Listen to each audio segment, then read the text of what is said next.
saya udah putuskan besok pagi saya kabur. Gitu. Lu kabur kemana? Saya mau ke Jakarta. Pokoknya apapun yang terjadi, saya harus lepas dari tekanan batin ini. Saya nggak tidur, bikin surat panjang sekali, sampai 5 lembar ya, kalau nggak salah.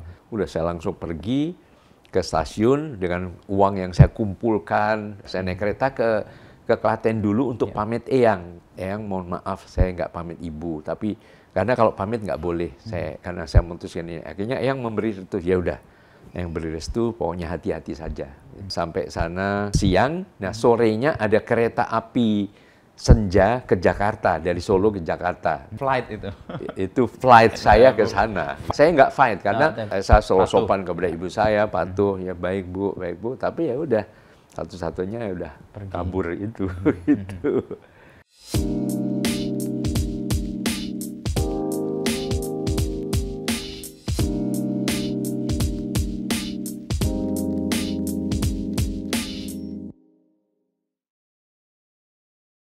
Apa kabar Kak Sito? Ya, alhamdulillah kabar baik, tetap semangat dan ya insya Allah tetap sehat. Wah, hari ini olahraga apa Kak Sito?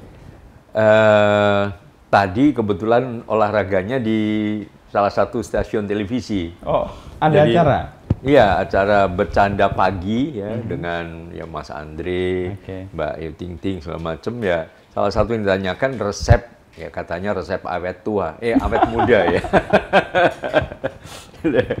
Jadi ya mungkin lari-lari, mungkin juga apa main lompat tali segala macam, barbel. Ya saya bilang karena itu bukan hanya tiap hari, hampir tiap jam gitu. Kalau habis saya kadang webinar juga di sini, begitu selesai ya lari dulu, mungkin salto, koprol segala macam. Kesadaran untuk terus berolahraga itu muncul dari mana? Padahal udah usia kan sebenarnya untuk kegiatan yang impact ke badannya terlalu beresiko kan nggak disarankan sebenarnya Kak Sito. Iya, ya. Saya bermula dari zaman waktu kecil ini saya terkenal sebagai anak yang sakit-sakitan, yang gampang sakit, pernah kena malaria. Saya berdua waktu itu dirawat di rumah sakit dengan adik, dengan adik saya. Adik saya namanya Arif Budiman itu namanya.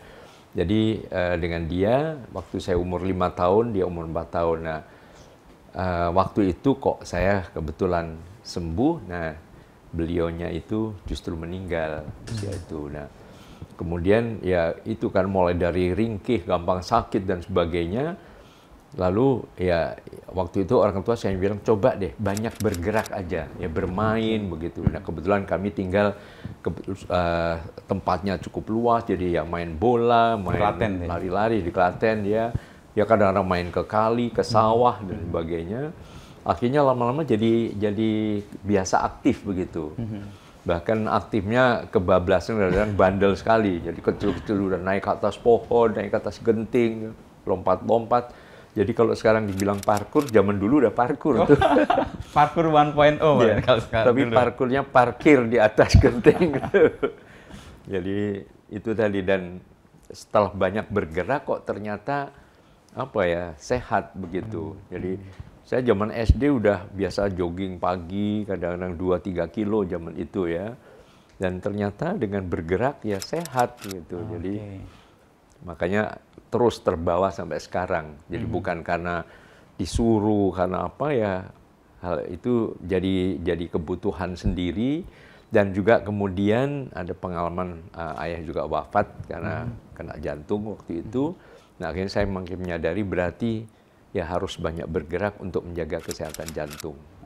Kebetulan kemarin habis general check up kok katanya dokter, wah jantungnya bagus katanya. Ya alhamdulillah.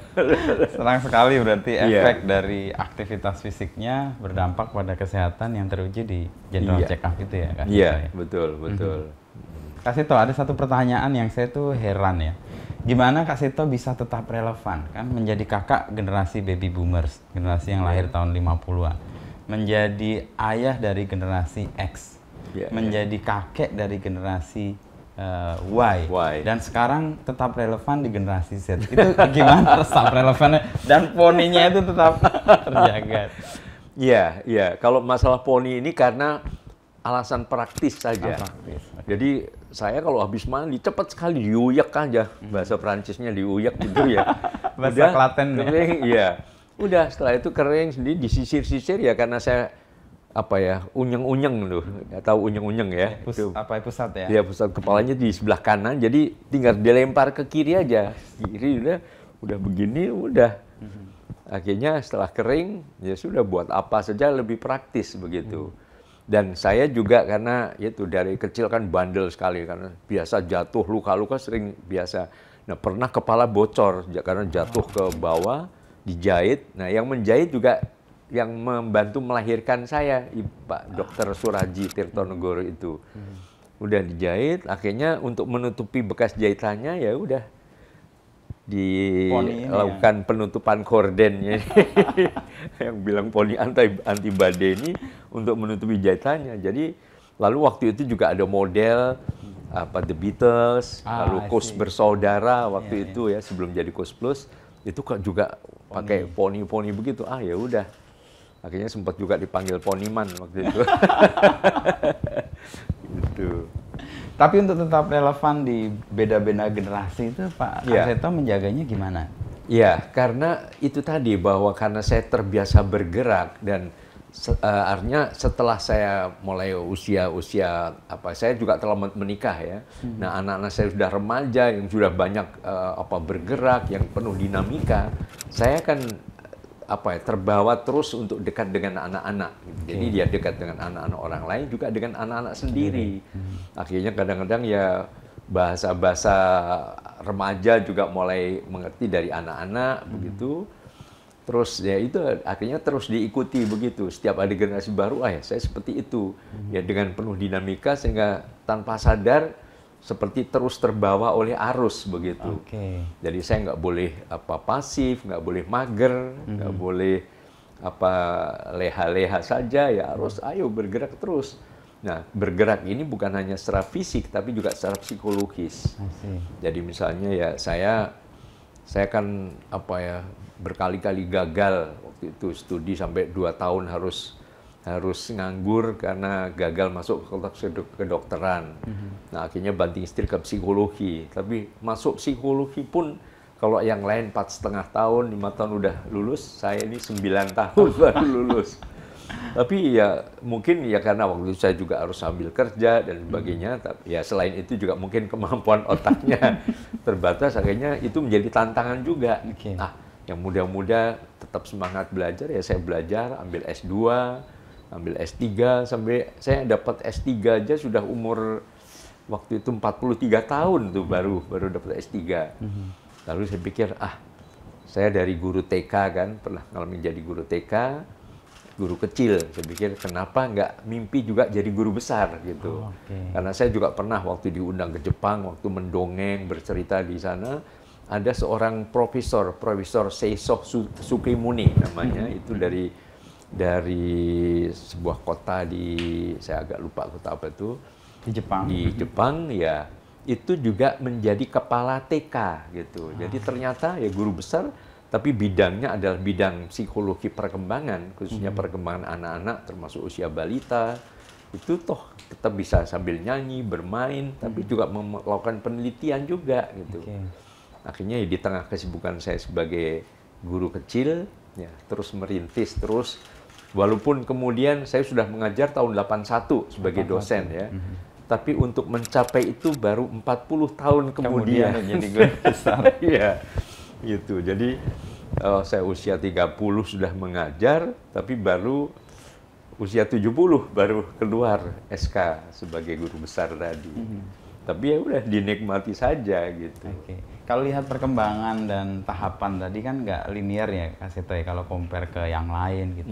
Sekarang kan masyarakat kita atau generasi baru ini kan senang dengan komparasi, dia udah sampai sini, saya nggak sampai sini. Dan menurut perjalanan Kak Seto harusnya melihat perkembangan pribadi yang unik itu gimana? Ya mungkin salah satu kata-kata mutiara yang selalu dinasihatkan kepada saya oleh ibu saya itu terkenal dulu 3B. Paling bodoh, paling buruk, dan paling bandel. Nah itu. Jadi waktu itu bilang, oke, kalau kamu dibilang jelek, nggak usah kecil hati. Kamu senyum saja. Dengan banyak senyum nanti orang-orang akan senang sama kamu. Gitu. Oke, jadi sampai latihan di kaca senyum gini miring. Oh kalau kayak gini kayak Dracula dan sebagainya. Nah, kalau kamu dibilang bodoh, ya sudah. Karena apa?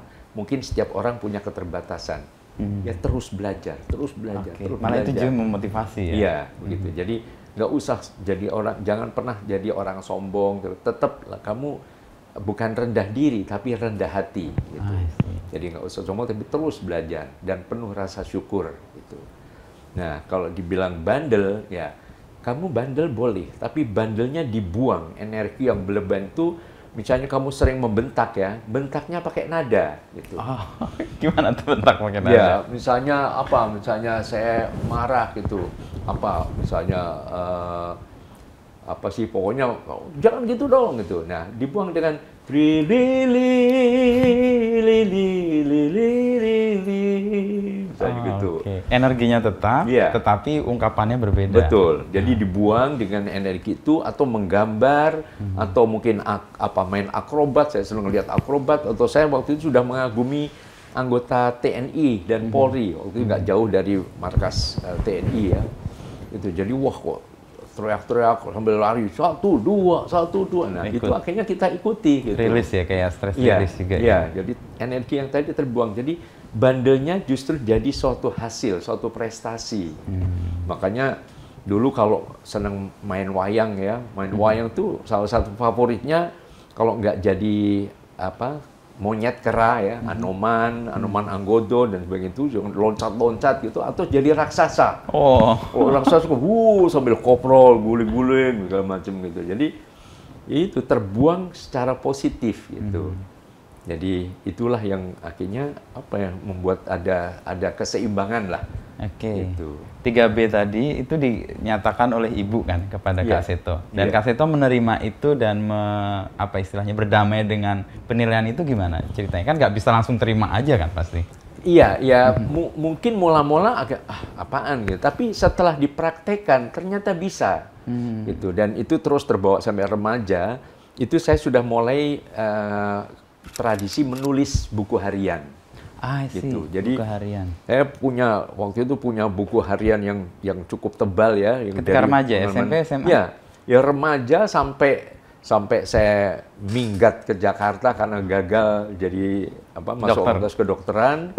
Itu udah terus terbawa, itu cukup tebal. Nah sayang memang tempat ini itu berapa tahun yang lalu kan pernah kena situ gintung, banjir sampai 3 meter gitu kan. Ya sudah, akhirnya dokumen-dokumen penting termasuk buku harian itu yang sangat bersejarah itu ya udah hancur semua. Nggak bisa diselamatkan. Gitu. Tapi ya beberapa hari-hari penting tetap ya selalu saya ingat ya, karena saya selalu buka buku harian. Nah dari buku harian itu yang memotivasi saya, yang menyimpulkan jadilah kamu misalnya kamu nggak selalu dibilang nggak pinter nggak apa-apa, tapi yang penting kamu jadi orang baik. Kamu akan lebih berhasil jadi orang baik daripada pinter tapi nggak baik gitu. Jadi baik pinter tapi jahat, tapi mungkin curang dan sebagainya. Jadi akhirnya itu yang saya pegang gitu. Gitu. Dan buku harian itu kayak jadi terapi buat Kak Seto atau bercakap-cakap dengan diri sendiri. Iya. Dulu mungkin sekarang bisa pakai gadget gitu ya. Tapi intensitasnya beda kalau nulis dengan gadget itu. Nulis gitu. Dan apa yang Kak Seto rasakan ketika menulis atau? Ya itu semacam terapi ya, terobati gitu. Kadang-kadang saya tumpahkan dan kadang-kadang dan memberikan komando. Saya waktu itu pengagum dari tokoh bangsa proklamator kita Bung Karno. Itu kan tulisannya itu khas gitu kan. Itu sampai saya tiru tulisannya. Bahkan tanda tangan beliau itu sampai sekarang S-nya tuh saya mengutip S-nya dari Bung Karno itu. Gitu. Jadi saya salah satu pengagum beliau, dan itu dari buku-bukunya ada tulisannya, dan itu saya anggap saya seperti muridnya Bung Karno. Tapi dan itu dari buku harian itu yang menyemangati saya. Sehingga waktu saya jadi dengan 7 bulan jadi gelandangan itu terus terbawa di ransel kecil saya. Setiap kali saya catat, saya nggak pertemuan dengan Pak Kasur yang angkanya serba 4 pun tercatat juga di Serba 4 situ. itu apa, Pak? Gitu. Maksudnya? Kenapa? Serba 4 maksudnya? Ya, saya bertemu beliau itu tanggal 4, Bulan 4. bulannya bulan 4, dan jam 4 sore. Gitu. I see. Jadi waktu itu sore, bertemunya siang, Ding. Tapi waktu kemudian Pak Kasur mengatakan di playgroup dia, di PAUD ya, ibu-ibu sekarang saya punya asisten baru. Padahal saya melamarnya jadi membantu rumah tangga beliau. Tapi kan namanya asisten juga. Ya, asisten baru. Siapa Dik namanya? Nama saya Seto, Pak. Nah, kita panggil Kak Seto. Waktu itu udah, pas itu sore hari kan, saya lihat ada jam, jam 4. Ya udah. Begitu malamnya saya pulang, ya saya catat, loh, tanggal 4. Bulan 4. Loh, ini bulan April, Januari, Februari, Maret, April. Wah, bulan 4 ya. Gitu. Jadi, dan dulu pernah matematika dapat 4. Karena ya nggak pinternya itu. Tapi itu tahun 1970 waktu itu. Jadi akhirnya ya udah saya, karena dari jasa buku harian tadi ya, dan saya mengikuti terus, dan sampai sekarang ya saya masih punya catatan harian itu. Gitu. Oke. Jadi munculnya nama Kak Seto tadi sebenarnya tanpa sengaja ya kalau lihat dari ceritanya. Iya, Kak Seto dari Pak Kasur dan iya. nggak tahu namanya, kan namanya siapa? Iya. Seto ya. Mulai sekarang kita panggil Kak Seto. Ibu-ibu tepuk tangan gitu. Jadi seperti apa ya, merayakan sesuatu yang bersejarah buat hidup saya gitu. Oke. Dan kemudian saya ingat tanggal 23 September tahun 70, waktu saya membantu merapikan angklung di rumah beliau, di loteng begitu, tiba-tiba beliau menepuk pundak saya. Dek, kalau manggil saya Dek, ya, tolong dengar pesan saya. Kalau saya mati, beliau mengatakan begitu, tolong adik yang melanjutkan perjuangan saya mendidik dan melindungi anak-anak Indonesia. Jadi itu juga saya catat sekali dalam sejarah ini saya bahwa sehingga tahun berapa ya, 78, waktu saya terpilih waktu itu menggantikan Mas Lukman Hakim yang sekarang Profesor LIPI ya, Ketua LIPI. Waktu itu beliau Ketua Dewan Mahasiswa UI di MUI, karena bagian besar beliau dan beberapa teman ditahan di kampus Kuning waktu itu. Nah, saya yang tertinggi sebagai sekretaris bidang ekstern, saya didaulat oleh para ketua senat, udah jadi semacam pejabat ketua di MUI gitu. Udah, nah saya mengkampanyekan mogok kuliah waktu itu karena dikirimi BH segala macam dari DM ITB. Waktu itu yang ketua itu yang sekarang jadi duta besar di Jepang tuh, Mas. Saya agak lupa namanya. Duta besar sekarang? Iya, duta besar. Sebelumnya kan jadi Menteri SDM tuh. Siapa? Pak Tasrif ya. Sebelumnya yang bukan, saya namanya, aduh, nanti saya cek. Itu akhirnya waktu itu ITB udah mogok kuliah, tapi banyak korban waktu itu. Militer masuk, ada perlawanan, jadi kena bayonet segala macam tuh. UI dikirimi BH tadi. Ayo dong, jangan banci gitu.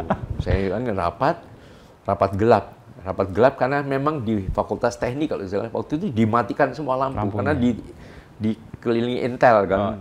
Istilah gelap itu emang karena lampunya gelap, ada, bukan karena diam-diam. Jadi sebenarnya nyalin korek, sebenarnya ada bawa senter kecil gitu ya. Oke, jadi tolong besok jam sekian pagi ya, jam 8 atau 9 saya agak lupa. Tolong diumumkan kepada mahasiswa yang akan kita kumpulkan di FEUI waktu itu untuk juga mogok kuliah. Udah, jadi waktu itu ada mobil pick up gitu, saya naik ke atas kapnya gitu, lalu saya berpidato gaya waktu ketua OSIS juga. Gitu. Teman-teman mahasiswa, sekarang saya nyatakan mahasiswa UI mogok kuliah sampai waktu yang tidak ditentukan. Begitu sorak, militer masuk loh. Tapi kita sudah persiapkan rapat, ada pagar betis, jadi mahasiswa digiring masuk juga. Udah semua masuk semua, udah. Nggak berapa lama kita dipanggil rektor sama beberapa dekan. Wah, saya dimaki-maki, dimarahin habis. Kalian apa sih bikin malu UI segala macam gitu. Awas kalian bisa dipecat ya. Wah, saya udah ngeri nih, udah pelarian ke psikologi. Udah itu nanti dipecat lagi. Ya. Tapi ya udah kami mohon maaf, tapi ini suara mahasiswa Bapak, Ibu, saya bilang gitu. Udah suruh pulang, langsung digiring ditangkepin, dibawa ke Kodam yang di- Limajaya, ya.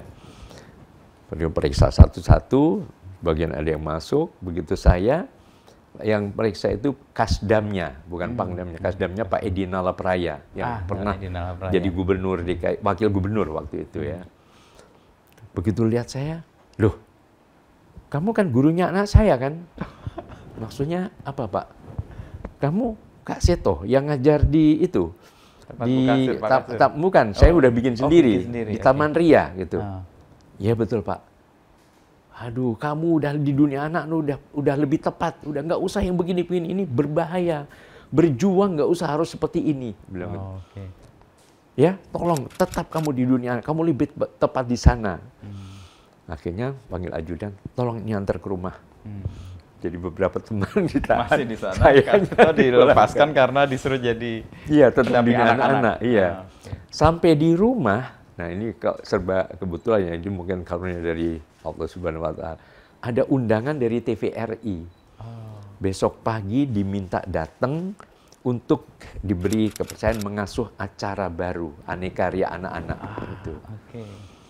Ya, yang kemudian terkenal bersama dengan Kak Heni Purwonegoro. Tapi waktu itu masih dengan 78, tapi waktu itu masih dengan Mas Gatot Sunyoto pertama kali. Mas Gatot Sunyoto. Kemudian dengan beberapa artis, ada Mbak Hetty Koes Endang, dengan Mbak Revi Gaduri. Nah terakhir dengan Mbak Heni Purwonegoro, oleh TVRI kok dibilang paling pas paling cocok gitu. Ya udah akhirnya terus. Nah pada waktu peringatan, kan 4 April itu saya anggap jadi hari pengabdian saya di dunia anak-anak kan. Pada waktu peringatan ke-46 atau 47, tempat saya diperingati di sebuah mall begitu. Saya undang juga Pak Edi Nalapraya. Gitu. Yang menjadi penyelamat dalam tanda petik dari gerakan itu ya. Terus beliau hanya ketawa-ketawa, terima kasih Bapak yang mengembalikan saya ke rel saya, yaitu dunia anak-anak begitu.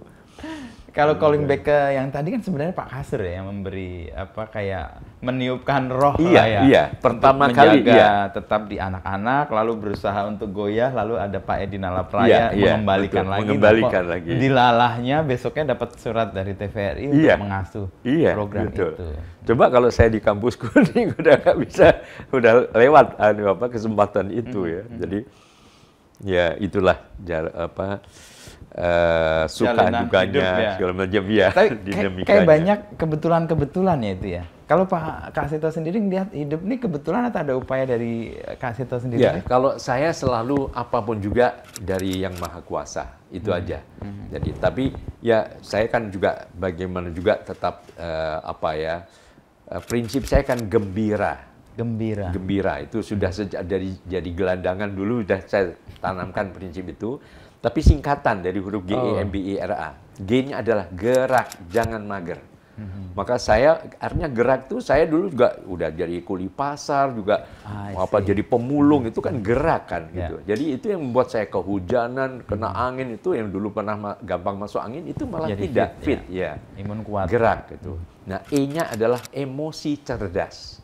Jadi emosi itu jangan emosi cerdas ya yang lebih gembira, bahagia, bersyukur gitu. Jadi jangan sedih, marah, ngambek dan sebagainya gitu. Dan itu saya buktikan. Saya berapa kali disiram satpam karena kesiangan bangun. Kemudian ya diancam juga oleh teman-teman senior di teman-teman gelandangan di sana segala macam. Tapi udah jangan marah, udah minta maaf, nggak ada salah minta maaf gitu. Jadi E-nya emosi cerdas, M-nya yaitu makan dan minum teratur. Jadi apapun juga, ya saya pernah ingat waktu SMA saja, saya sudah saatnya makan belum ada makan, ya pas istirahat saya nunggu saja, begitu bel bunyi, ada meja itu ditinggalkan, saya bilang sama ini bibi warungnya, Mbak jangan diberesin dulu ya. Itu saya kumpulkan cepet gitu. Udah saya makan sisa-sisa itu ya. Tapi nikmat juga kok. Mungkin karena lapar juga. Ya.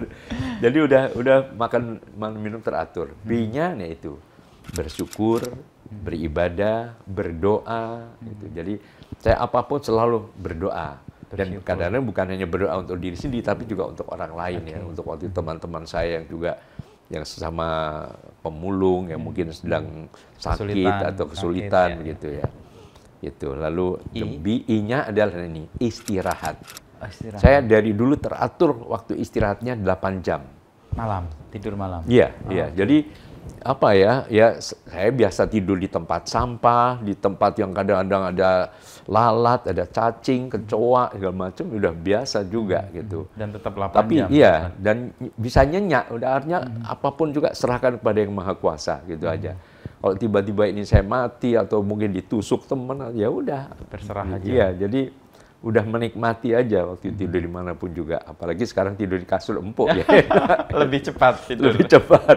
Jadi kayak si Kabayan saya. Pelor ya, nempel langsung molor gitu. Jadi istirahat saya termasuk istirahat dari dendam, dari benci, dari iri, dari dengki dan sebagainya. Nah, R-nya adalah usahakan tetap rukun. Rukun dengan keluarga, nanti rukun dengan teman-teman ya. Waktu itu saya rukun dengan teman-teman, perlu persahabatan lah. Itu lalu juga ramah kepada semuanya. Nah, terakhir A-nya ya tetap aktif berkarya. Aktif berkarya. Waktu itu saya berkarya mulung apa, saya ngumpulin baju-baju yang sudah dibuang. Wah, ada yang bagus ya, atau ini udah dibuang ya udah, saya pakai, saya cuci yang bersih gitu. Tapi itu berkarya. Kemudian ya kadang-kadang kalau bisa waktu itu juga sudah mulai bikin lagu gitu. Kemudian dari catatan harian beberapa tema, karena saya juga waktu itu mengisi majalah Si Kuncung. Ya. Saya jalan-jalan ya. Kemudian waktu itu angkatan saya itu Mas M. Sobari yang budayawan itu. Kemudian ada redaksi Tempo itu Mas Edi Herwanto zaman itu ya. Gitu, dan beberapa Pak Sukiyat yang psikolog dan sebagainya. Jadi ya itu berkarya itu terus harus. Jadi dalam gembira ini ya saya merasa ada keseimbangan dalam hidup ya. Betul. Dan kesadaran itu muncul ketika remaja kayaknya ya, Kak Seto. Karena kan pas zaman mulung udah memegang gembira itu sebagai pijakan kan. Betul. Ya, saat remaja emosi itu memang ya penuh dengan tekanan, penuh dengan topan dan badai ya. Tapi pada saat itu justru memicu kreativitas saya. Itu kreativitas untuk tadi menemukan hal-hal yang positif yang kemudian membuat saya justru semakin kokoh gitu. Kayak jadi pijakan ya waktu. Betul. Saya waktu itu kan penggemar wayang ya, dari kecil penggemar wayang. Nah, saya ada kisah Raden Gatotkaca yang masuk ke Kawah Condrodimoko tuh. Wah, menemukan apa Brojo Mustinya segala macam. Nah, saya anggap itu ya, ini Kawah Condrodimoko. Ketika remaja itu. Iya, ya, pada saat penuh dengan tantangan kan, saya 7 bulan jadi gelandangan, 1 bulan jadi office boy, lalu 7 tahun jadi asisten rumah tangga. Gitu, jadi ya nyapu, yang ngepel, ya sempat tidur di bekas kandang ayam sementara waktu itu, ya sudah saya nikmati aja. Gitu, jadi saya anggap apapun juga itu karunia Yang Maha Kuasa kepada saya untuk membuat saya lebih kuat, lebih tangguh. Gitu. Dan menemukan tadi pijakan gembira tadi itu. Iya. Makanya jadi saya juga harus selalu gembira, ya, nyanyi. Karena ketemu anak-anak kan ya harus nah, itu sumber kekuatan kan? Saya juga anak-anak. Energi yang terus didapat dari ketemu anak-anak itu ya. Makanya saya pernah menulis buku Anakku, Sahabatku, dan Guruku. Jadi ini harus jadi sahabat saya untuk ya curhat, untuk apa ya, tapi juga guru karena saya belajar banyak dari anak-anak, baik anak sendiri maupun anak-anak lain. Ya belajar rendah hati, tidak sombong, kreatif, ya, pemaaf, tulus dan sebagainya. Gitu. Kalau dalam rentang perkembangan Kak Seto kan tadi remaja itu masa yang sangat membekas ya dan memberikan pijakan nilai yang sampai sekarang Kak Seto pegang. Nah, sekarang kan kalau kita lihat antar generasi kan beda-beda nih Kak Seto tantangannya ya. Kak Seto kan beruntung sekali karena hidup di banyak generasi ya dan tetap aktif karena tadi gembira terakhirnya kan aktif itu ya. Kak Seto bisa membedakan sebagai psikolog nih sekarang saya tanya generasi baby boomers, generasi X, generasi saya ya, terus generasi Y dan terakhir generasi Z yang sekarang sedang tumbuh. Tantangannya kan beda-beda Kak Seto. Iya, memang. Tapi saya melihat ada yang sama. Ibaratnya Oke. yang berbeda adalah kulitnya saja, tapi isinya sama. Oke. Bahwa anak-anak ya selalu pada masa-masa SD misalnya itu kan salah satu teori mengenai tahap berkarya, tahap menemukan potensinya. Potensi misalnya. diri ya. Jadi misalnya ada seorang pelawak gitu. Iya, saya ingat waktu saya SD itu, wow, orang-orang udah kalau saya udah apa istilahnya ngocol atau apa udah orang pada ketawa gitu. Jadi wah, saya pelawak. Atau mungkin saat itu saya udah menemukan kemampuan bermain bulu tangkis, itu saya udah juara RT-nya atau apa misalnya. Jadi atau saat itu saya sudah senang menyanyi. Jadi masa-masa itu memang harus membangun kepercayaan diri anak dengan menemukan potensi masing-masing dan memberikan apresiasi gitu. Nah, pada remaja, memang remaja ini kan ibaratnya kalau dalam mungkin bahasa Belanda itu dibilang taplak masih terlalu kecil, dibilang serbet itu sudah lebih besar. Jadi dia nggak jelas ini anak atau dewasa nih. Iya, ada di tentang Ya, usia yang tanggung itu ya. Makanya sering terjadi konflik, menemukan mencoba untuk mencari identitas atau sedang melawan, memberontak dan sebagainya. Dan mulai aware dengan emosi-emosinya juga. Iya, betul. Nah, mungkin gayanya saja yang berbeda ya. Saat mungkin zaman saya itu karena waktu itu memang sumber informasi hanya satu, orang tua ya harus jadi anak yang nurut udah gitu. Kalau mau melawan segala macam, mungkin melawan dengan cara-cara yang lebih kreatif, mungkin dengan disalurkan menulis atau menyindir atau dengan cara-cara yang tidak langsung gitu. Tapi setelah banyak perkembangan, apalagi sekarang ini zaman IT ya sudah mungkin dibungkus juga dengan dunia IT yang sumbernya udah lebih beragam gitu, sehingga cara menghadapinya juga kalau berbeda. Dulu pokoknya harus begini, nurut, harus jadi dokter, nurut gitu. Sekarang apaan jadi dokter, gue mau jadi YouTuber aja misalnya atau apa.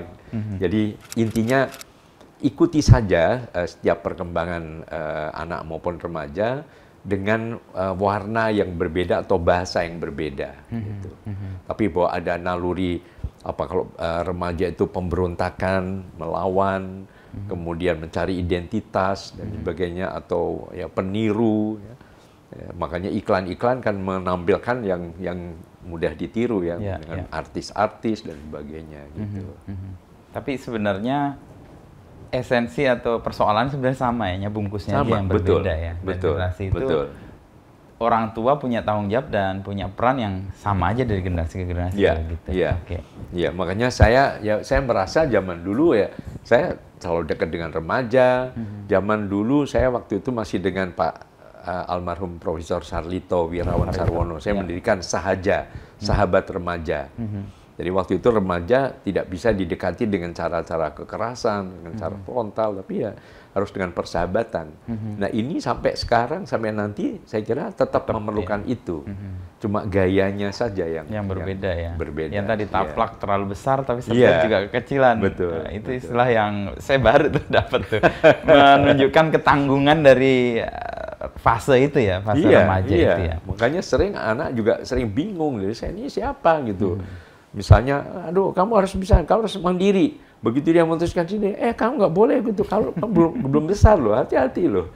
Katanya sudah besar loh, kok ini mandiri, belum, tapi digondeli ya. Gitu, Jadi akhirnya salah satu yang selalu saya sarankan kepada para orang tua, menggelar sidang umum MPR. Apa itu? Majelis Permusyawaratan Rumah. Gitu. Gimana? Jadi ibaratnya rapat keluarga. Biasakan tradisi itu. Mau namanya ngobras atau konferensi meja bundar atau apa saja. Intinya pokoknya berkomunikasi. Ya.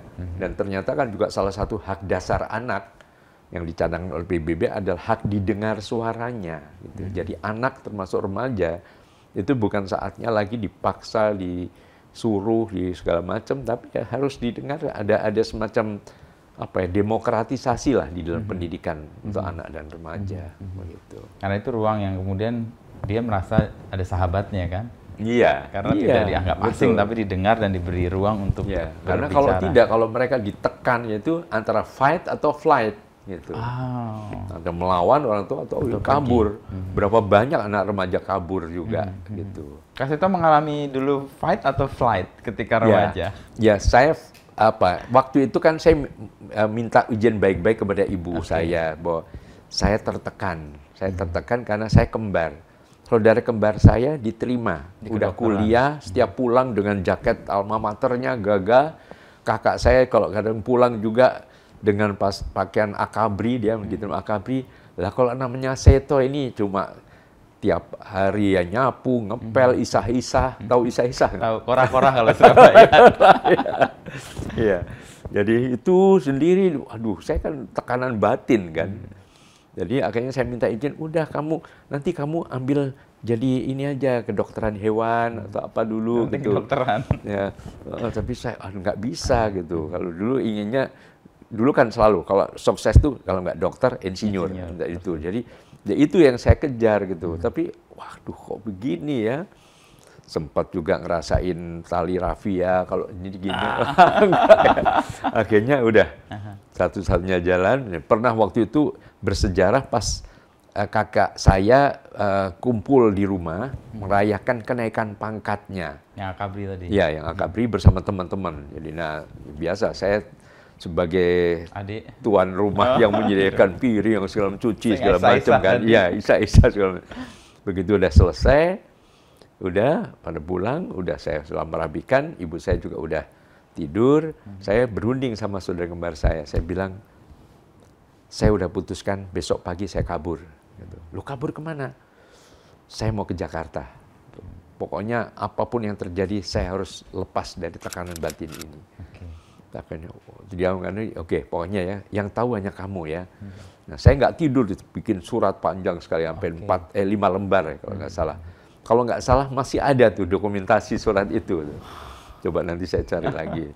Nah itu terus untuk disampaikan ke keluarga. Untuk ibu saya yang udah tidur itu, udah saya taruh amplop rapi gitu. Nah saya kan sebelumnya biasa tiap pagi jogging kan, jam 5 pagi jogging, jadi pulang-pulang jam 7 itu sudah ibu saya sudah bangun. Nah terus saya ayo mungkin belanja ke pasar segala macam itu. Nah itu juga udah terus saya bawa ransel gitu, ada beberapa pakaian di almari itu. Pakaian kami sebagai anak kembar selalu sama, ini yang merah, biru, kuning, jadi setumpuknya sama begitu kan. Sama, ya. Udah kayaknya itu diam-diam saya ambil, saya bawa ya.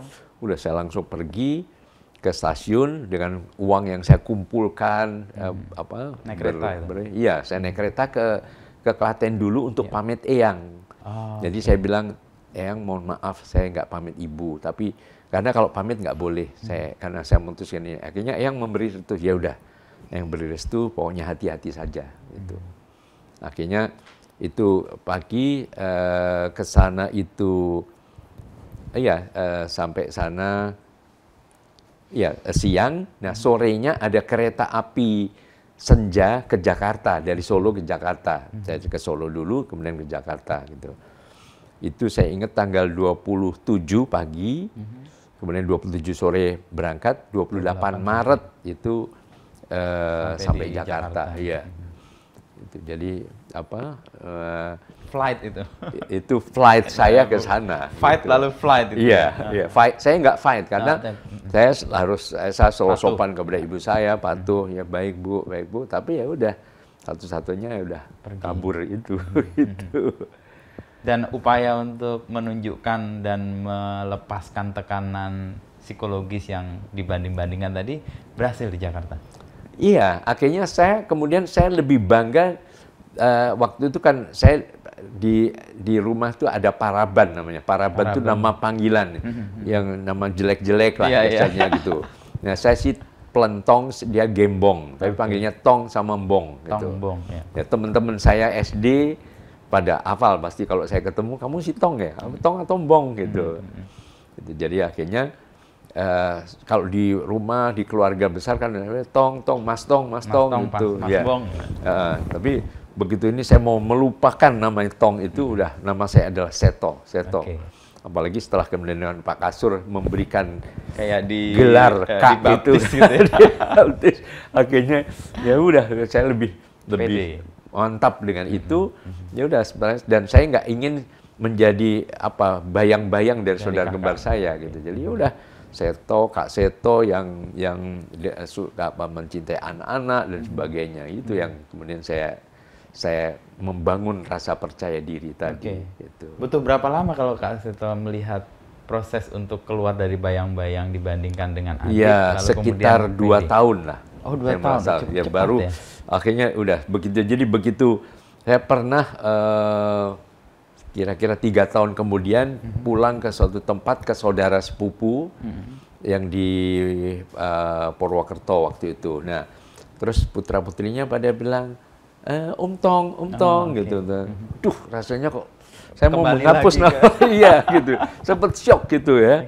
Saya mau melupakan nama Tong itu gitu.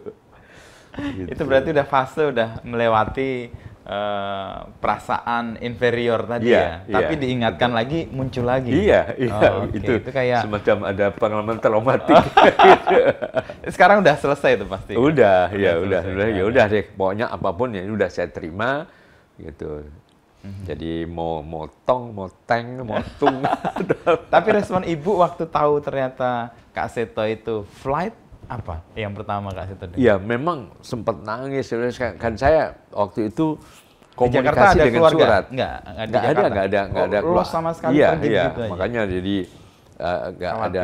Ya, mungkin ada tante waktu itu, tapi nggak tinggal di situ. Nggak dekat ya.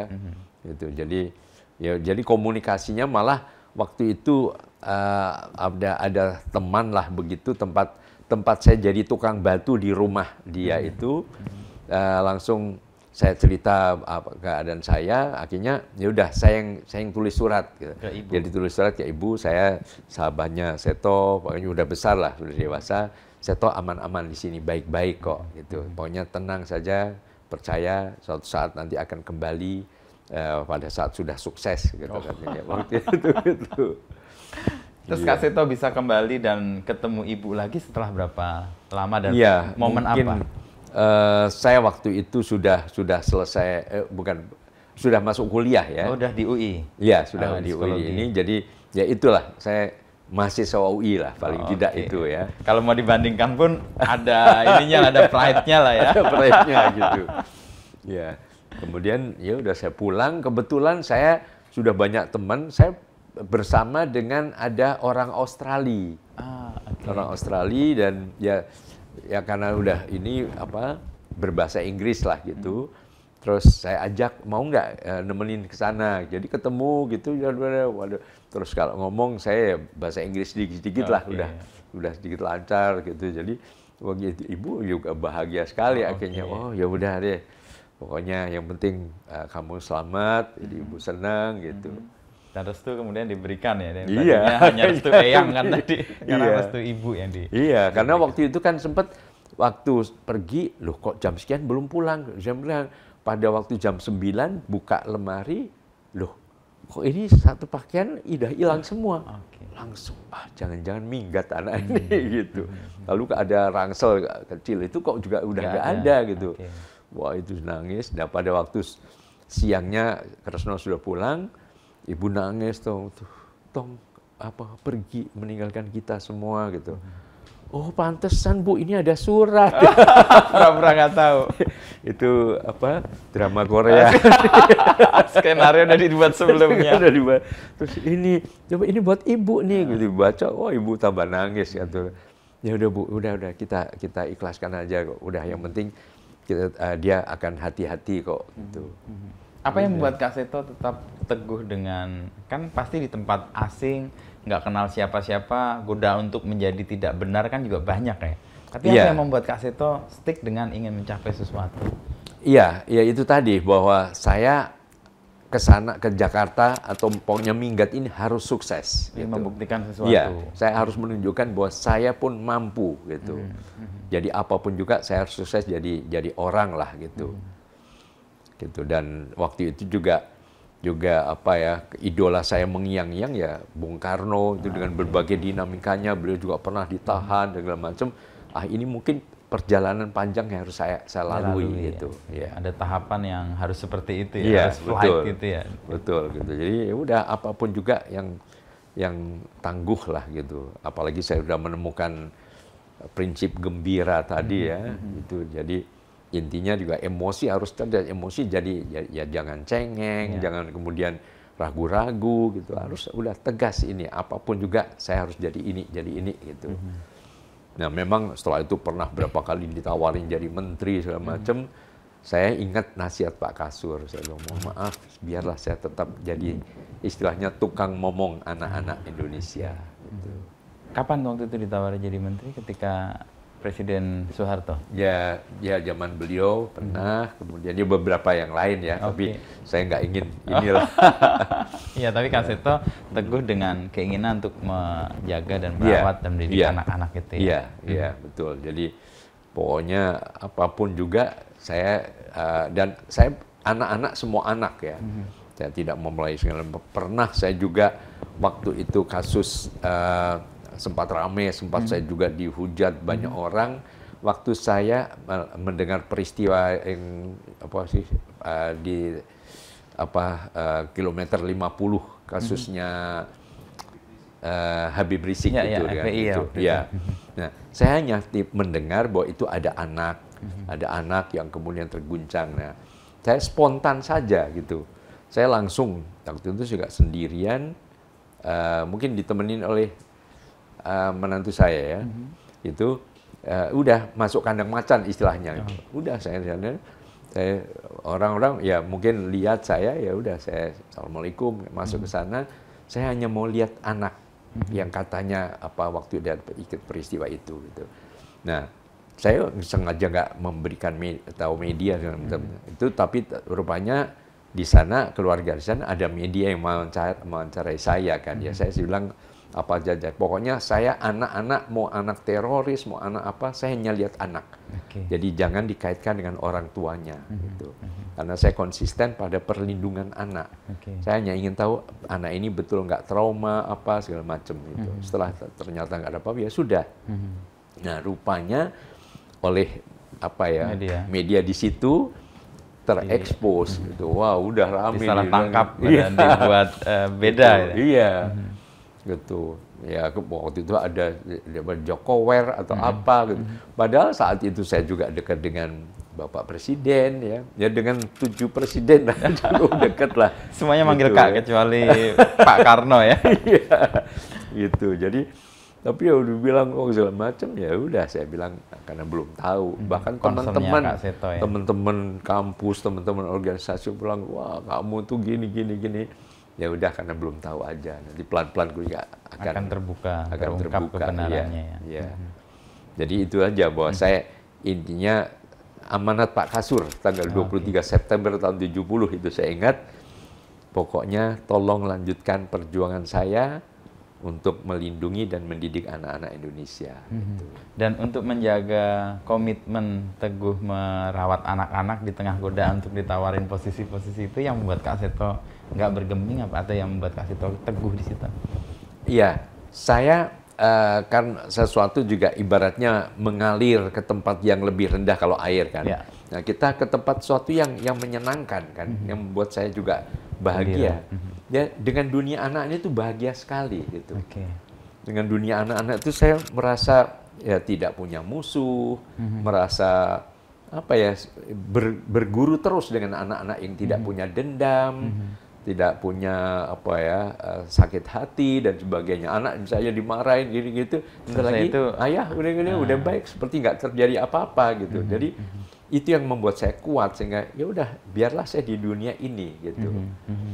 Dan ya mungkin kalau sering ditanya apa resepnya kok ya dibilang katanya awet muda ini, ya karena saya menikmati seperti anak-anak gitu. Jadi ya nggak ada sakit hati, nggak ada dendam. Ya pernah saya dimaki, ya udahlah. Tuhan yang akan menentukan semuanya. Udah. Intinya itu aja. Jadi justru dengan anak-anak Kak Seto berguru dan mendapatkan value-value yang membuat hidup lebih betul. lebih baik ya, atau lebih tentram Betul, ya, atau betul. lebih meaningful ya kalau Iya, dalam iya. konteks memaknai dibanding tawaran itu ya. Iya. Oke. Betul. Sebenarnya biarlah saya menikmati dunia anak-anak yang sangat indah ini, dan saya selalu, makanya apa ya, saya minta anak saya yang sudah menikah, yuk tinggal sama-sama di sini aja deh gitu, karena ada beberapa rumah gitu yang dalam satu kompleks ini.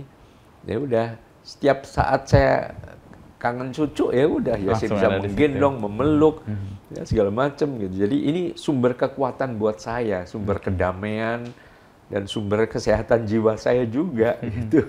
Oh iya, kesehatan jiwa kan sekarang jadi isu yang sangat Iya, iya. concern yang sangat apa ya, banyak dipercakapkan oleh Betul, orang. betul. Dan lewat betul. anak-anak biasanya kita dapat energi, Iya, dapat sangat, penyembuhan sangat. gitu ya. Betul, betul. Gitu. Dan saya juga bersahabat dengan cucu saya.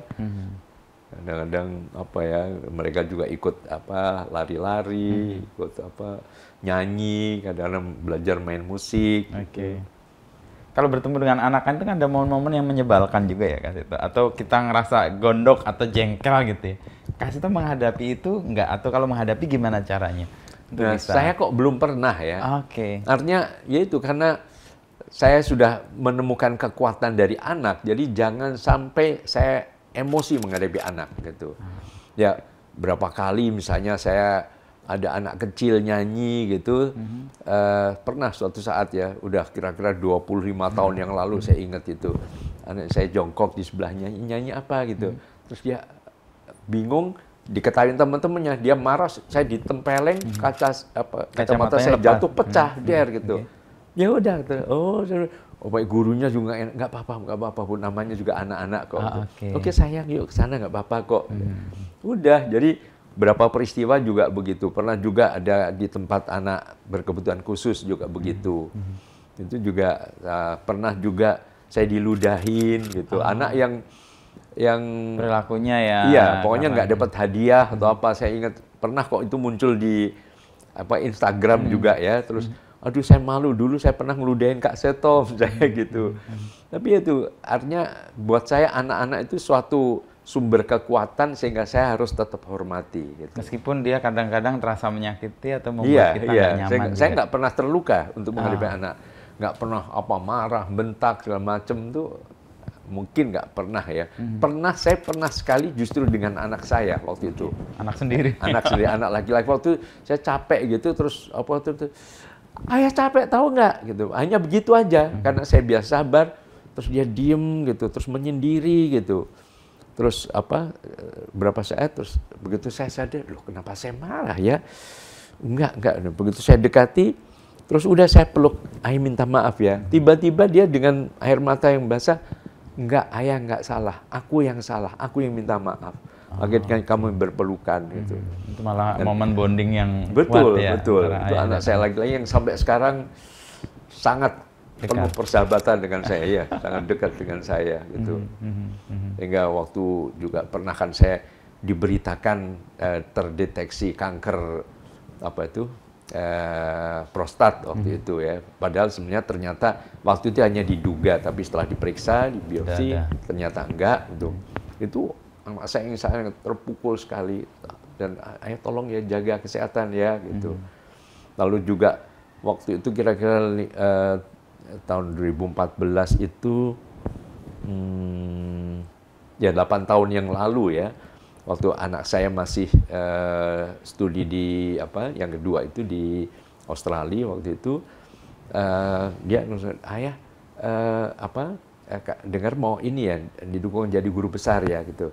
Ya ini lagi nunggu, ini udah diusulkan gitu. Pokoknya kasih tahu aku harus pulang. Jadi dia mau menghadiri itu gitu. Itu emotion touch-nya kuat banget ya. Iya, sangat dekat sekali gitu. Jadi itu aja yang saya ingat pernah marah kepada anak ya.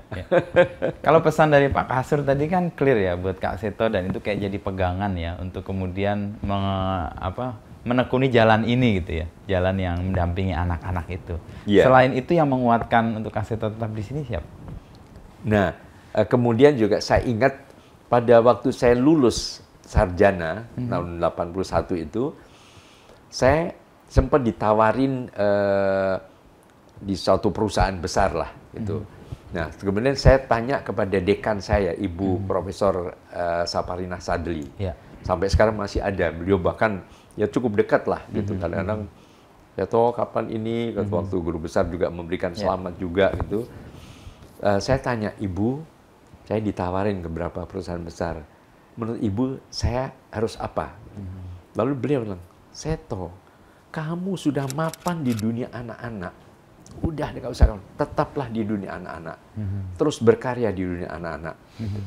Jadi itu beliau yang ya ketiga ya, setelah Pak Kasur, kemudian Pak Edinal Prayana, itu Profesor Sadli itu. Beliau yang kemudian, aduh, saya bilang, oke, baik, terima kasih. Udah, akhirnya ya sudah.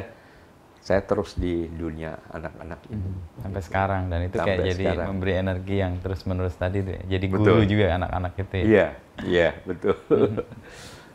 Kalau dalam posisi Kak Seto sekarang kan masih dikenal sebagai Kak ya. Padahal sebenarnya Kek ya. Kek. Nah, itu ada perasaan gimana? Iya, saya beberapa kali juga saya tanya kepada anak saya, boleh nggak nanti pas umur 70 tahun kemarin itu, langsung ayah umumkan panggilnya jangan Kak Seto tapi Kek Seto gitu. Terus dia mungkin tanya berapa teman gitu, udah nggak usah, biar tetap aja Kak. Kak itu kan singkatan Kak, tambahin Eka jadi kakek, jadi good gitu. Tambahin AK jadi kakak. Iya, betul. Tetap aja. Jadi udah tetap aja gitu, karena ya dulu almarhum mertua saya juga manggilnya juga Kak juga. Oh iya. Iya. Iya, bahkan ya artinya apa, kakaknya istri saya, kakak ipar saya juga panggilnya juga Kak juga. Jadi ya udah nempel aja seperti Pak Kasur kan. Oke, ya, Pak Kasur dan Kak Sur kan dulu ya, namanya Suryono kan. Jadi Kak Sur. Akhirnya kalau udah besar ya udah Pak Kasur akhirnya gitu. Kalau saya Pak Kaset. Generasi yang baru nggak ada tahu tuh kaset itu apa tuh. Tapi kalau kakek jadi Pak Keset ya. Satunya kasur, satunya keset. Dalam perjalanan Kak Seto yang memanggil bukan Kak selain Bung Karno siapa? Orang tua pasti. Oh iya, iya, orang tua ya sama teman-teman. Oh, teman-teman yang ya, teman-teman tong tadi ya. Iya, iya. Ya beberapa teman kampus ya udah panggil Seto aja. Kadang-kadang sudah besar ya masih manggil yang pelayan panggil nama, tapi saya bilang Kak Seto. Akhirnya saya nggak enak ya, semua saya panggil Kak semua. Gitu.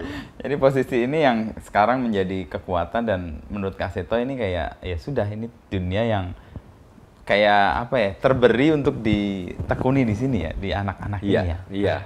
Iya. Akhirnya seperti ya dalam perjalanan yang cukup panjang, saya menemukan dunia pengabdian saya gitu. Jadi anak-anak ini. Ya, jadi ya sudah, inilah pengabdian saya, dan saya juga mencoba untuk mengkampanyekan tokoh-tokoh muda di bidang perlindungan dan pendidikan anak-anak ini gitu. Supaya ada regenerasi juga kan ya. Iya, supaya ada generasi muda. Sebenarnya dulu juga banyak, ada Kak Kusumo, yang dulu kan dongeng, Kak Nunu juga, itu kak yang lain juga ya. Gitu. Tapi kayaknya kalah AU sama Kak Seto ini. Ya mungkin diperlukan konsistensi ya di situ ya, bahwa ya adalah lebih fokus lah di situ, karena apa-apa di mana-mana kan juga selalu ada anjuran kalau ada apa-apa fokus di satu titik. Karena kita kan kemampuan kita, kekuatan kita terbatas. Kalau harus nyambi-nyambi ke sana juga susah. Bisnis aja kalau bisa juga fokus di satu bidang usaha gitu ya. Seperti Kompas kan bidang pemberitaan media. Media ya. Kita banyak sekali cerita tentang Kak Seto sih, dari zaman tahun 70-an dan 80-an kan memang kita hidup sebagai media. Dulu saya termasuk beberapa menulis juga di Harian Kompas ya. Tapi mungkin nanti bisa lihat di sana koleksi dari tulisan-tulisan tapi di media-media yang lain ya. Gitu. Kalau di Kompas masih bisa dicari sih Kak Seto. Karena kita punya fisiknya dan digitalnya untuk gitu ya. Bisa dilihat tanggal berapa, tahun berapa. Ke Palmerah ya nanti. Boleh nanti saya cari ke sana. Waktu muda apakah poninya sama atau sekarang kok poninya makin panjang nggak Sito? Ya ini aja kadang-kadang nggak sempat potong rambut ya. Oke. Kebetulan yang paling cocok memotong rambut saya ini itu sudah kira-kira ya 17 tahun yang lalu ya. Nah sekarang sejak setahun atau 2 tahun yang lalu pindah ke Bali. Oke. Jadi untuk potong rambut Harus ke atau Bali. beliau yang ke sini atau saya yang ke sana gitu. Jadi makanya udah gondrong gini ya udah nanti kalau hanya sedikit-sedikit mau potong sendiri atau mungkin siapa ada teman yang di sini yang bisa motong juga gitu. Tapi malah makin mirip kayak The Beatles sih. Beatles awal-awal tahun 60-an. Iya.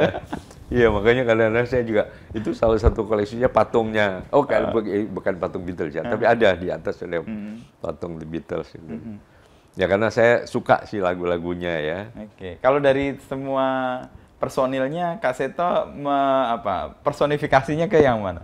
Ke John Lennon kah, ke Ringo kah, ke Ya, Paul saya McCartney John kah? Lennon. Oh, John Lennon. Iya, Oke. paling sering John Lennon ya. Kalau nggak salah kacamata juga kan. Oh iya, cuman nggak Kacamata bulat aja deh. Iya, iya. Dulu saya pernah beli kacamata bulat. Oh, oke. Jadi saya gitu terus bergaya pegang buat gitar. Wah, salah.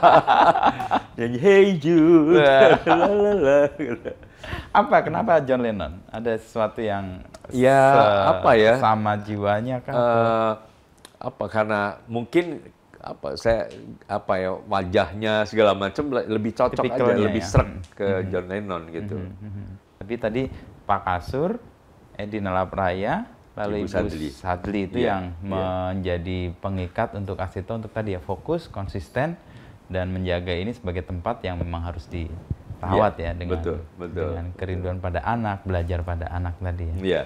Jadi ya kemudian kami juga diskusi keluarga juga ya, jangan pernah nanti ayah pernah jadi bupati atau wali kota di itu ini atau menteri, udah enggak lah. Pokoknya jadi kak saja deh. Kakak dari semua generasi ya. Kalau kita refleksikan tadi pertanyaan awal saya kan, Kak Seto ini kakaknya generasi baby boomers yang lahir 50-an. Kakaknya juga untuk generasi saya, generasi X. Kan saya manggil Kak Seto dulu di TVRI pertama tahun 80-an ya Kak Seto kan. Betul. Terus kakaknya generasi Y yang sekarang milenial ini. Juga masih dianggap Kak juga kan. Dan terakhir generasi Z nih yang sekarang paling baru ini, dan tetap Kak Seto nggak kehilangan relevansi dengan terakhir nih, gimana cara menjaga tetap relevan itu yang tadi saya belum ketemu. Iya, saya karena mencoba untuk dekat dengan generasi-generasi yang di bawah saya yang terus tumbuh itu gitu. Kalau dulu dekat dengan anak, sekarang dekat dengan cucu misalnya gitu. Jadi ya udah ikutin saja gitu. Jadi menurut saya itu juga selalu sumber kekuatan saya gitu. Dan kemudian saya berusaha untuk dengan ikut setiap generasi, saya menjadi tetap fit, tetap kuat dan tidak merasa sudah generasi old. Tertinggal. Ya. Oke. Jadi update gitu. Terus justru ya. Iya, update terus sehingga kalau ya generasi sekarang masih loncat-loncat masih saya bisa kok masih gitu, dan bukan dipaksakan, bukan gitu. Tapi emang udah bagian dari jadi bagian dari kebutuhan juga gitu. Jadi ya mengalir saja, ibarat mengalir, ikutin air saja, mau sampai ke laut lepas ya ikutin aja. Seperti airnya Bengawan Solo kan, mengalir sampai jauh. Tapi kalau ada filsafat di Jawa itu kan ikut arus tapi nggak ke bawah arus, atau ngeli tapi nggak keli. Iya. Itu gimana jaga Kak Seto? Kan tetap dengan generasi-generasi ikut, tapi Kak Seto tetap memberikan warna tertentu yang bagi generasi yang baru mungkin orang lihat lagi tuh. Jadi dia ngalir tapi nggak ke bawah arus. Itu gimana Kak Seto? Iya, artinya kita juga punya prinsip, punya pegangan hidup ya. Artinya misalnya unsur sopan santun, unsur adanya dekat dengan yang Maha Kuasa, Sang Pencipta misalnya, itu yang selalu dijaga gitu. Jadi mau modern boleh lah gitu, tapi jangan sampai nggak sopan gitu. Nah ini juga selalu saya tanamkan kepada anak-anak saya juga gitu, bahwa dengan cara begitu ya, kalau ibaratnya saya tidak kemana-mana tapi ada di mana-mana, ibaratnya gitu. Nggak kemana-mana tapi ada di mana-mana. Oke. Karena tadi nilai-nilai yang teguh itu tadi. Iya, betul. Sopan santun. Jadi kita punya prinsip sehingga tadi tidak Kelly tadi tidak. Wah, kalau misalnya sekarang kadang-kadang manggil nyokap bokap, lu gimana bokap? Bukan begitu caranya gitu. Tetap harus sopan santun, tapi bahwa dengan berdialog ya, berdemokrasi dalam pendidikan ya oke, gitu. Jadi MPR tadi ya. Iya, sidang umum MPR tadi. Meskipun cara berkomunikasinya mungkin berbeda ya. Iya. Tapi inti bahwa nilai ditanamkan, nilai diwariskan itu tetap dilakukan. Iya, itu yang harus terus dipegang teguh gitu. Ada kecemasan nggak Kak Sito dengan generasi ke generasi ini melihatnya? Ya, sejauh kita punya pegangan hidup tadi ya, bahkan sekarang ya nilai-nilai agama tetap kita pegang terus. Tapi juga ya mungkin apa yang disebut di itu loh, saya salut itu istilahnya karakter profil pelajar Pancasila itu. Pertama akhlak mulia, itu perlu sekali, etika untuk ini. Kemudian kedua juga kemampuan bekerja sama, ya, artinya gotong royong juga, tapi juga adanya kreativitas, adanya unsur disiplin, tapi juga ada unsur kritis juga gitu. Jadi hal seperti itu yang harus terus dijadikan pegangan gitu. Jadi kita boleh mengikuti apa juga, tapi kritis. Kalau memang salah ya harus berani dikatakan salah. Gitu. Tapi juga jangan kaku, juga harus dengan kreativitas. Jadi penuh ide-ide bahwa zaman terus berubah ya, menghadapi apapun juga ya harus ada problem solvingnya harus kuat juga. Seperti di masa pandemi ini misalnya. Dan beberapa orang juga ini semua runtuh tapi ya ayolah kita tetap bangkit dengan tetap kreatif. Ya sekarang sudah bisa buka usaha-usaha online segala macam kan juga dari kreativitas juga gitu. Ya karakter-karakter itu yang membuat Kak Sito juga ngerasa ya fine aja generasi. Tiap generasi punya tantangannya, tiap generasi punya pahlawannya, tiap generasi punya resikonya sendiri. Jadi nggak bisa mengatakan generasi A lebih baik, generasi B lebih baik, nggak fair juga melihat itu ya. Bahwa ini nanti akan ada sesuatu lagi yang baru, yang terus akan berubah ya, terus dihadapi saja. Gitu. Kak Sito tidak mengunggulkan generasi-generasi sebelumnya. Apa yang membuat Kak Sito tetap merasa ya tiap generasi punya keunggulannya? Kan kadang-kadang kalau kita nih, generasi saya kok yang paling baik, kan ada kecenderungan itu tuh. Nah, Kak Sito nggak masuk ke situ, gimana ceritanya atau gimana? Ya mungkin karena pengalaman yang cukup lama ini, saya selalu berusaha berpikir positif gitu. Bahwa semua itu ambil positifnya. Zaman dulu positifnya ada, zaman sekarang positifnya ada juga. Kita selalu berpikir positif aja. Sama aja misalnya menilai presiden, Bung Karno, Pak Harto, kemudian Pak Habibie dan seterusnya, itu semua ada positifnya. Kita lihat positifnya. Nah, kepada anak-anak pun juga begitu. Akhirnya juga kepada pasangan hidup gitu. Pasangan hidup ini kan penuh goncangan kan. Apalagi pandemi ini kan ya katanya angka perceraian meningkat karena mungkin itu tadi. Itu yang harus dibangun ya, kecerdasan emosional tadi adalah selalu berpikir positif, bahwa kalau kita selalu melihat apapun juga dari positifnya, ya kita akan penuh rasa syukur. Gitu. Untuk menghindari tidak masuk ke toxic positivity gimana Kak Sito?